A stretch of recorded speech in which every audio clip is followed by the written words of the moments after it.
කතාව අද දවසේ කරුත් වීඩියෝ එකකින්. ඉතින් අද අපි ආවේ වෙනස්ම තැනකට. අපි අද හිතුවා අපේ තියෙන ඇඳුම් ටිකක් සෝදන්න. ඉතින් අපි වෙනදට නම් ගෙදර වොෂින් මැෂින් එකේ තමයි හැමදාම ඇඳුම් සියදුවේ. ඉතින් අද ටිකක් ලොකු සයිස් එකේ බ්ලැන්කට් වගේක් තියෙනවා අපිට සෝදන්න. ඉතින් ඒක නිසා අපි හිතුවා ඔයාලට පෙන්නන්න එකම කොයින් ලොන්ඩ්‍රි එකකට එන්න.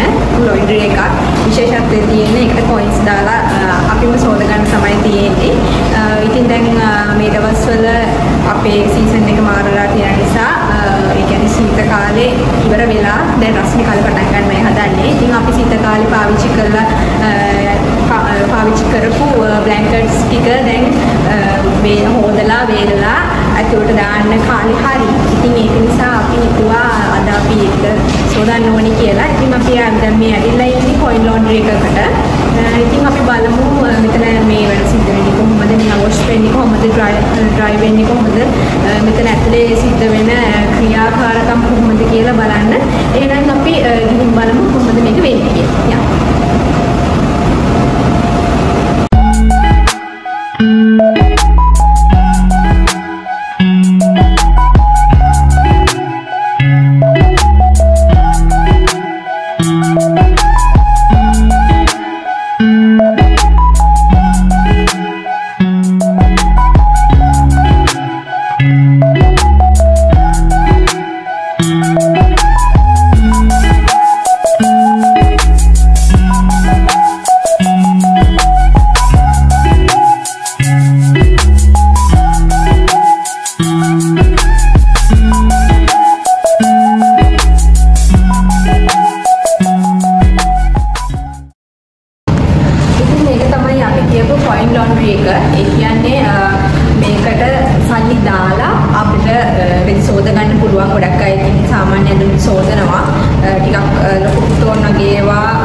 එතකොට මැෂින් එකෙන් අලුත් කාඩ් එකක්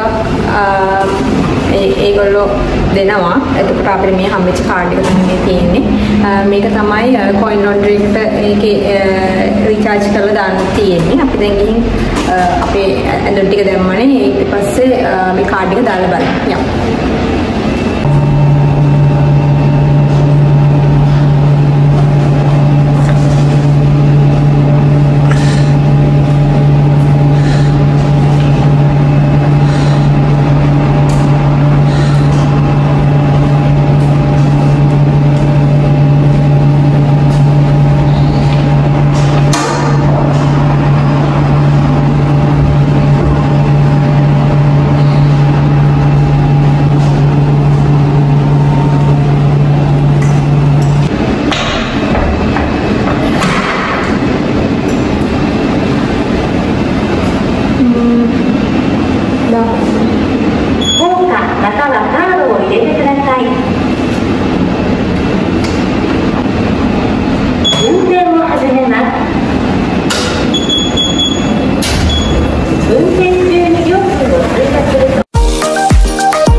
එතකොට දැන් කාපට්ස් හොදන්න මේක තියෙනවා. ඒ වගේම මේ තව එකක් තියෙනවා. ඊළඟට මෙතන තියෙනවා සපත්තු සෝදන්න. සපත්තු සෝදන්න මෙතන බ්‍රෂ් එකක් තියෙනවා. ඔයාලට පේනවා ඇති. මේ ටිකට දාලා තමයි සෝදන්න තියෙන්නේ. මේක මෙතනත් අරක විදිහට මේ ඉන්ස්ට්‍රක්ෂන්ස් ටික දීලා තියෙන්නේ කරන්න ඕනේ කොහොමද කියලා. ඊට පස්සේ මේ ටිකේ සපත්තු සේදුනාට පස්සේ මෙතන තියෙන්නේ වේලන්න. සපත්තු මේක වේලන්න තමයි තියෙන්නේ මෙන්න මේ. ඒකටත් කොයින් දාන්න ඕනේ වෙනම. කොයින්ස් ටික දාලා තමයි සපත්තු ටික වේලන්න තියෙන්නේ. මෙතන තමයි කොයින්ස් දාන්න තියෙන්නේ. ඉතින් අපි සපත්තු ටිකකුත් ගෙනාවා. සෝදන්න තියෙන සපත්තු ටිකක් වලට වෙනකොට වොෂ් වෙන්නේ කියලා. ඉස්නම් මේකේ කොහමද තේරෙන්නේ කියලා බලන්න වලට වෙනන සෝදන්න ගෙනාවා. අපි ඒකත් අර සේදන අතරේ ඒකත් සෝදලා බලන්න.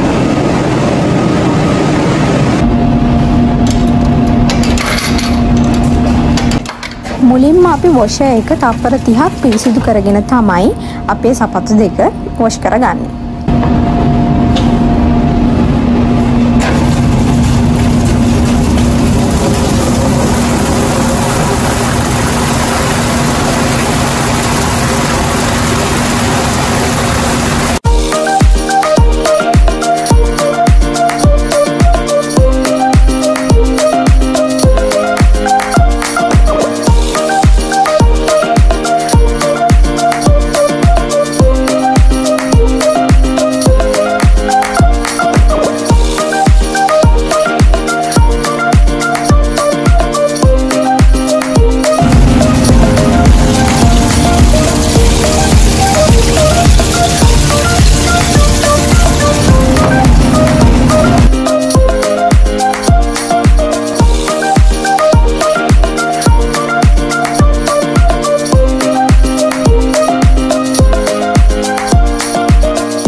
දැන් අපේ ෂූස් එක වොෂ් වෙලා තියෙන්නේ. දැන් අපි ඒ ටික ගමු.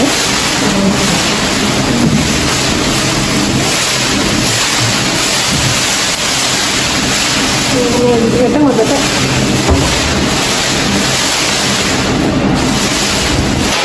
වොෂ් වෙලා තියෙනවා. දැන් අපි මේ වොෂ් කරපු ෂූස් දෙක ඩ්‍රයි එකකින් වේලන්න යන්නේ. මේකටත් යෙන්සියක් දාලා විනාඩි 20ක් අපිට වේල ගන්න පුළුවන්.